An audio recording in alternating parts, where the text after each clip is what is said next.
ভারতীয় ক্রিকেটের শক্তি কি তার জানান টি-20 বিশ্বকাপেই দেয়া হয়ে গেছে শিরোপা জিতে চ্যাম্পিয়ন হয়ে।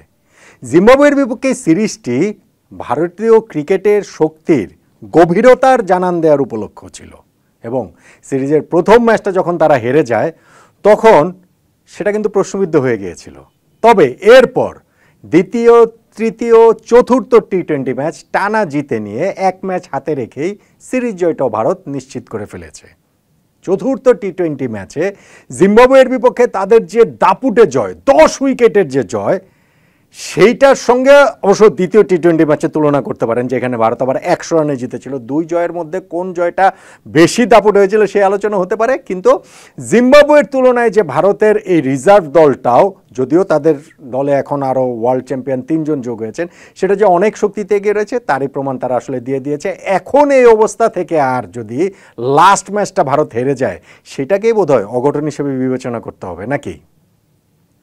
দেখুন, এই ম্যাচটাতে জিম্বাবুয়ে 152 রান করেছিল। সিরিজে এখন পর্যন্ত তাদের এটা সবচেয়ে ভালো ব্যাটিং ডিসপ্লে, এবং ম্যাচ শেষে তাদের ক্যাপ্টেন সিকান্দার রাজা বলছিলেন যে এই উইকেটে 160 হচ্ছে গিয়ে পার স্কোর, যদিও 180 করলেও জিম্বাবুয়ে জিতত না বলে তার মতামত। কেননা ভারতের দুই ওপেনার যশস্বী জয়সওয়াল এবং শুভমান গিল, তারা এমন রাজসিক ব্যাটিং করেছেন, এমন আধিপত্য দেখানো ব্যাটিং তারা করেছেন, তাতে জিম্বাবুয়ে আসলে পাত্তাই পায়নি। ওই 150 রান করে ফেলার পরও তাদের কোনো রকম কোনো সুযোগে আসলে ছিল না। জিম্বাবুয়ে তাদের পুরো 20 ওভারের ইনিংসে 10টা 4 মেরেছে, আর ভারতের দুই ওপেনার প্রথম 4 ওভারেই 10টা 4 মেরে ফেলেছে। রিচার্ড এনগারাবার প্রথম ওভারটাতেই জয়সওয়াল 3টা বাউন্ডারি 4 মারলেন, থার্ড ওভারে তাকে চেঞ্জ করে চাতারাকে নিয়ে আসা হলো, তাকে তিনি 4টা 4 মারলেন। 3.5 ওভারেই ভারত 50 রানে পৌঁছে গেল। 29 বলে জয়সওয়াল 50-তে পৌঁছে গেলেন, শুভমান গিল তার টানা দ্বিতীয় 50-তে পৌঁছে গেলেন 35 বলে।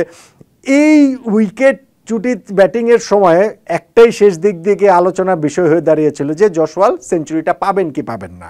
ইনফ্যাক্ট 14 ওভার শেষে দলের যে স্কোর বিনা উইকেটে 135, তখন ভারতের জয়ের জন্য দরকার 18 রান এবং জয়সওয়ালের 83 রানে তিনি ছিলেন, তার সেঞ্চুরির জন্য প্রয়োজন 17 রান। তখন সেটা মনে হচ্ছিল সম্ভব, খুবই সম্ভব, কিন্তু শেষ পর্যন্ত সেটা হয়নি। জয়সওয়াল 93 রানে অপরাজিত থাকেন 53 বলে, অন্যদিকে 39 বলে 58 রানে অপরাজিত থাকেন শুভমান গিল। ভারতের এই একাদশে যে 4 জন ওপেনার রয়েছে, 4 জন ওপেনারকেই একাদশে খেলানো যৌক্তিক কিনা, সেটা থার্ড ম্যাচের পরে এরকম একটা আলোচনার জায়গা তৈরি হয়েছিল। আমি নিজেও এটা আলোচনা করেছিলাম, কিন্তু এই ম্যাচে তো আর 3 নম্বর 4 নম্বরে খেলারই সুযোগ হয়নি। অভিষেক শর্মা কিংবা ধরেন হচ্ছে কি ওখানে ঋতুরাজ গায়কোয়াড়ের, তা ভারতের দুই ওপেনারই আসলে ম্যাচটা শেষ করে দিয়েছেন, এবং সেই রকম ব্যাটিংয়ে শেষ করেছেন যেই ব্যাটিংটা ভারতকে টি-20 ওয়ার্ল্ড কাপে আমরা খেলতে দেখেছি। ওরকম ডর ভয়হীন ব্যাটিং, এবং তারই একটা ব্লু প্রিন্ট এই টিমটার মধ্যে বা পরের জেনারেশনের মধ্যে বা ভারতের পরের ওয়ার্ল্ড কাপ সাইকেলের মধ্যেও যে খুব ভালোভাবে রয়েছে, এই ম্যাচের ব্যাটিং দিয়ে তারা আরও ভালো করে বুঝিয়ে দিলেন। এখন জিম্বাবুয়ে ডিসঅ্যাপয়েন্টেড হতে পারে। তাদের ক্যাপ্টেনের যেটা কথা যে 160 পার স্কোর হয়েছে, সেখানে তারা 152 করেছেন, সেখানে ন্যূনতম প্রতিদ্বন্দ্বিতা গড়ে তুলতে পারলেন না। যতই ভালো ব্যাটিং ভারত করুক না কেন, সেইখানটাতে তাদের হতাশ হওয়ার জায়গা রয়েছে। আর আরও কিছু হতাশার জায়গা রয়েছে যে তাদের স্কোরটা আর একটু বেশি হতে পারতো, মানে বেশি হলে হয়তো লাভ হতো না, রাজাই তো সেটা বলেছেন, কিন্তু আরেকটু বেশি হতে পারতো। যেমন ধরুন সিরিজের প্রথম 3টা টি-20 ম্যাচেই জিম্বাবুয়ের পাওয়ার প্লের মধ্যে অন্তত 2টো করে উইকেট গিয়েছে। এই ম্যাচটাতে কোনো উইকেট তো যায়নি, 8 ওভার শেষেও তাদের ওপেনিং জুটি অবিচ্ছিন্ন। ইনফ্যাক্ট ভারতের ওই প্রথম সারির বোলাররা তারা কেউ ব্রেক থ্রু দিতে পারছিলেন না। ক্যাপ্টেন শুভমান গিল তখন নিয়ে আসলেন অভিষেক শর্মাকে 5th বোলার। ভারতের কিন্তু গত ম্যাচটাতে এই আরেকটা বড় প্রশ্নের জায়গা ছিল যে তাদের 5th বোলিং অপশন, এবং অভিষেক শর্মা এসেই কিন্তু ফার্স্ট ওভারেই ব্রেক থ্রুটা দিলেন।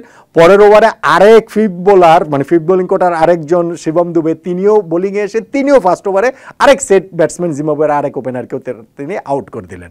ফলে জিম্বাবুয়ে এরকম একটা প্ল্যাটফর্ম পাওয়ার পরও কিন্তু পরপর 2 ওভারে 2 সেট ব্যাটসম্যান আউট হয়ে গেল। ইনফ্যাক্ট পরে 33 রানে তারা 4 উইকেট হারিয়ে 96 রানে তাদের 4 উইকেট পড়ে যায়। সেইখান থেকে স্কোরটা 150 পেরেছে সিকান্দার রাজার ব্যাটিংয়ের কারণে। সিকান্দার রাজার শুরুটা একটু রয়েছে হলেও তিনি 16 নম্বর এবং 17 নম্বর ওই 2টা ওভার থেকে 31 রান তুলে ফেলে জিম্বাবুয়ে। ফলে তাদের স্কোরটা 160-65 হবে বলেও মনে হচ্ছিল। রাজা এখানে 28 বলে 46 করে তিনি যখন আউট হয়ে গেলেন, শেষ 3 ওভারে তারা মাত্র 23 রান তুলতে পেরেছে। ফলে 152 রানে আসলে জিম্বাবুয়ে আটকে গিয়েছে, এবং সেইটা দিয়ে তারা আসলে মোটেই ফাইট করতে পারেনি, একটুকুও ফাইট করতে পারেনি।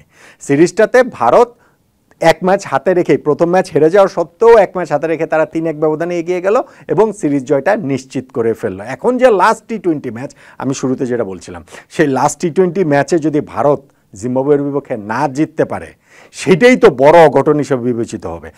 আর প্রথম ম্যাচটাতে যে জিম্বাবুয়ে ভারতের বিপক্ষে জিতে গিয়েছিল, সেইটাকেও তো এখন অঘটন হিসেবেই মনে হচ্ছে, নাকি?